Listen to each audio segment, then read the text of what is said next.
Hey guys, welcome back. Today we're talking about the Corsair Vengeance LPX. Right, so some of the footage is filmed a while ago, which is why I look a little different. So let's get started. Let's check out the box first. Okay, so on the front it says Vengeance LPX. Even amongst low profile RAM, the Vengeance LPX is one of the lowest. Vengeance there on the side.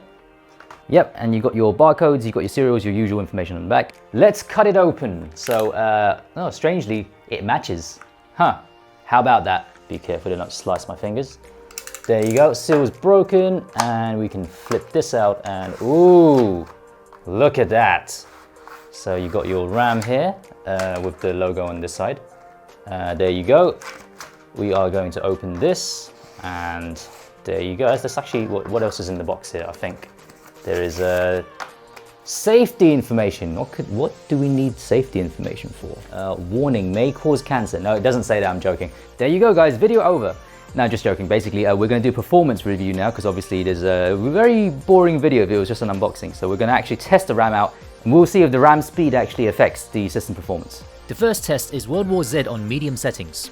We've got an identical set of Vengeance LPX RAM running at 2800 MHz. This gave us a score of 6742 with an average frame rate of 113. With our 3600 MHz RAM, we got a score of 6729 and an average frame rate of 112, which is actually lower, but within the margin of error. So it's safe to say in this test the RAM speed made no difference. Next up is Dirt Rally 2.0. With the slower RAM, that gave us an average frame rate of 215. With the faster RAM, we got 230 frames, so about a 7% increase.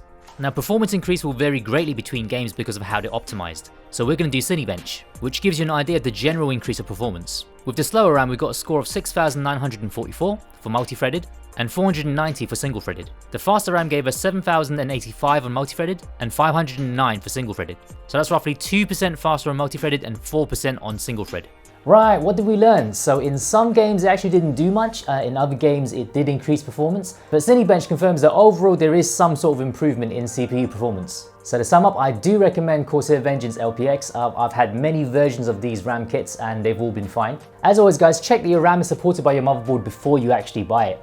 So does RAM speed increase performance? Yes it does. In short, in my case it doesn't really make that much difference. So my advice to you is to get the fastest RAM that you can afford.